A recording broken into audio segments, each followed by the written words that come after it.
Hi friends, welcome back. I hope 2026 is a good start for you all. So this is the first video of 2026 and please make it a big hit, okay?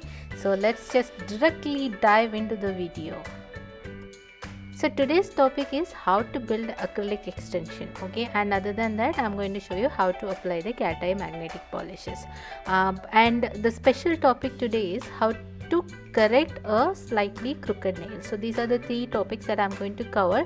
So watch till the end. If you have questions, feel free to ask me in the comment section, and I always answer all the comments that you're pasting. Okay, so first we are starting here with our regular stuff, which is our dry manicure. I'm starting to push back the cuticle with the help of a orange wood stick. Then we are going to switch to our electric file. Electric file is fast and efficient, so I always use my electric file to do the dry manicure. I'm using a flame bit and the machine is running at an 18,000 rpm speed, and the bit I'm using is a flame bit, and I use it to thoroughly clean the dead skin around the cuticle area. Also gently open the cuticle pockets and clean that area thoroughly. Once this is done, then you can move on to the next step. But just remember, if you're a beginner, I don't recommend you to do the dry manicure with electric file. I rather suggest you to use a hand file to do the same. In case if you want to learn professionally, feel free to reach out to me. We have classes on all kinds of materials, things that we use on a nail extension on a professional level, so feel free to reach out. Once this part is completed, I switch to a hand file just to kind of file and trim the length of the natural nail and create a round like shapes. So if you have a round shape, it's easy for you to put the foam on. For any even for the tips, I suggest you file it in a round shape so that it's easy for you to see the corners. Otherwise, sometimes if you have like extended nail, the free edge, your foam might the natural nail might poke through the sides of your nail. So it's best to have like a round shape. In case if you have too long of a natural nail, you can use a nail cutter or an old cuticle nipper to trim down, and then you can use the hand file to file and trim it. Next, I am going back to my e-file, but this time I am switching the bit to a sand band. This is a 240 grit sand band. I am using this to kind of buff off the shine from the nail plate. Again, the same thing you can do with the hand file, but again this is fast and efficient, so I am using this one.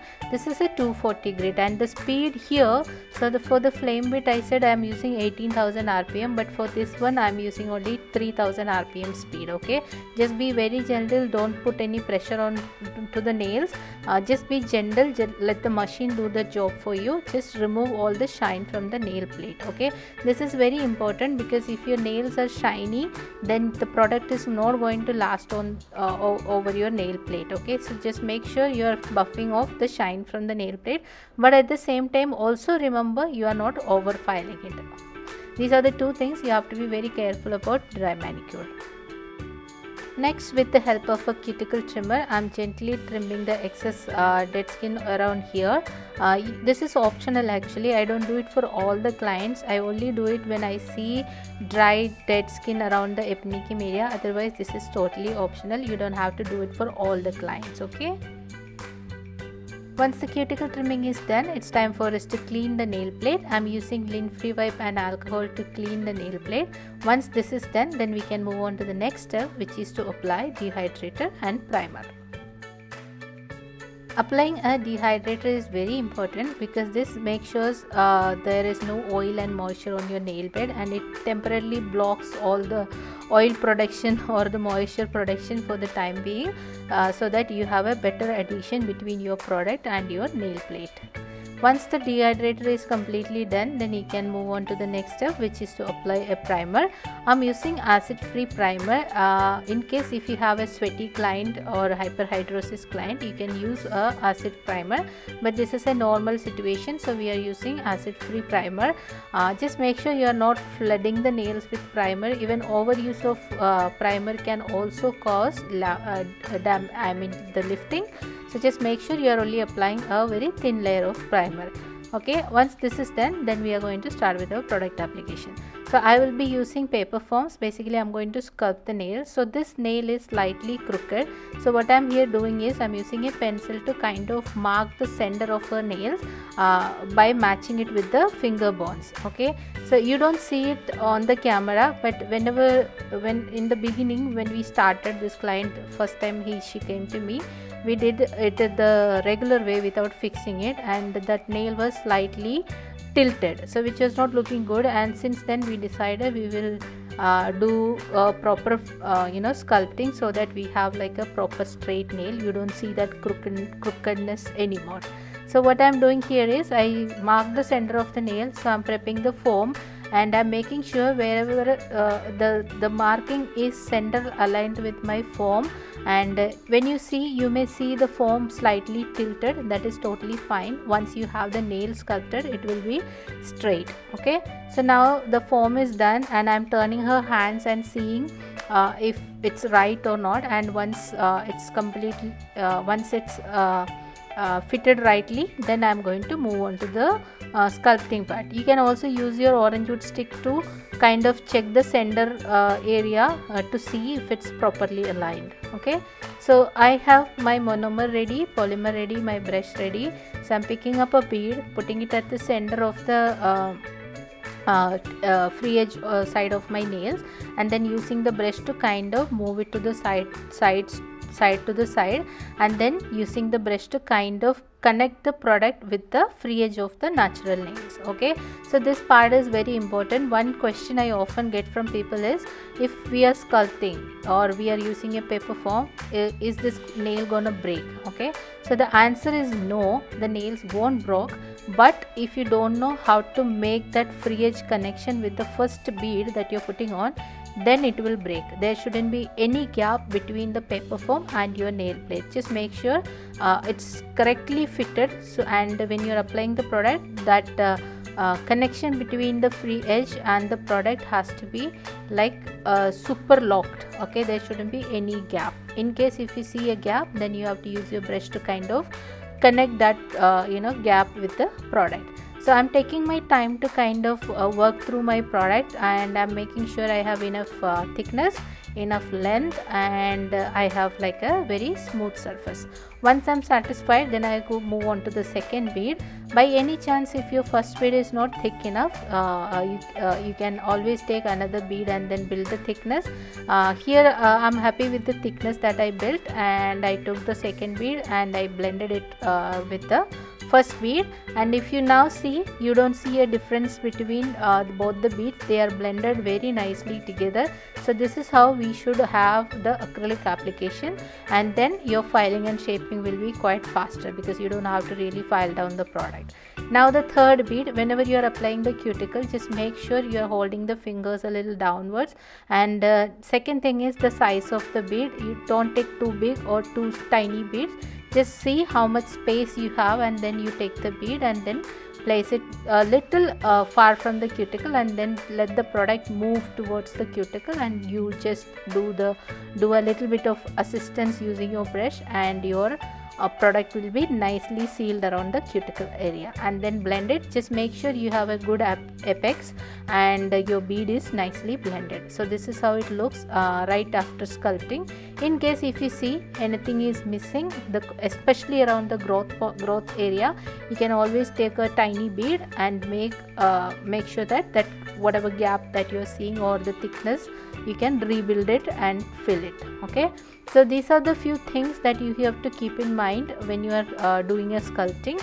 But the thing is, when you are using a plastic tip or a gel tip, you already have a base, so you don't have to like really put much effort. Again, you need effort to like kind of attach the tip the right way and apply the product, etc., etc. But sculpting is a little bit more advanced, so you have to be a little bit more careful about how you are applying the product and stuff, especially around the growth area, so that your nails are not going to break.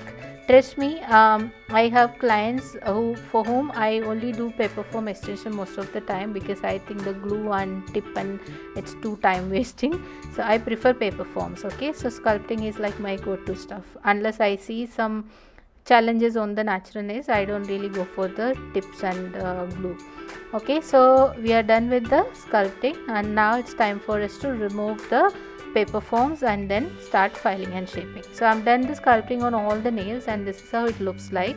I was building almond nails, but it's never 100% almond nails. We need to do a filing so that we have like a proper shaping, and this is how I remove the paper forms. Just in case if you're wondering, I just dab the nails with orange wood stick and see if it's completely dried, and then I just take off the forms. Next I'm going to file and reshape the almond a little bit. So I'm starting from the bottom side and start with the growth point both the sides and roughly create the almond shape. It's already almond, but you just need to like kind of, you know, buff off that extra edges and stuff, and then you have a perfect almond shape. So I completed the filing, shaping, buffing, and once this is done, then we are going to start with the cat eye. So for cat eye, I applied first layer and deactivated the cat eye effect and then cured it, and this is the second layer that I am applying. Okay, so the second layer I am going a little generous. The reason, this is more of a glittery based cat eye, so there is nothing you know, much to penetrate through, so I'm going a little generous here. But if you want, you can go for 3 layer also. I personally don't prefer that for cat eye. 2 layers is more or less fine. So after applying this, immediately I'm using my magnet to kind of create the cat eye effect, just moving it from side to side. So cat eye is something that you can do whichever way you want. I have tried so many different ways. Some I have posted, some I haven't posted, but this is like such a fun experience. And once this is done, then you immediately flash cure it and move on to the next finger. Once you are done with all the fingers, then you can put it under the big lamp and cure it for 30 or 60 seconds depending on the you know, details provided by the product or whichever product you are using. Once the curing is done, then the last step is to apply a no wipe top coat and seal your design. So when you are doing the cat eye, after generating or after creating the cat eye effect, either you can send it for full cure or you can do a flash cure before you move on to the next finger. If you don't do that, what happens, when you do the next finger, the first finger, the effect on the first finger may get spoiled. So just make sure you are either flash curing it or you are curing it one by one. Okay, so that is the tutorial for today, and I hope you guys enjoyed today, and I hope you guys learned something new. If you like this video, don't forget to like, share, comment, subscribe. Like I said in the beginning, this is the first video of the season, so please make it a hit, and that will keep me motivated to do more, and there will be more amazing videos coming up, so stay tuned, and thank you for watching. Bye bye.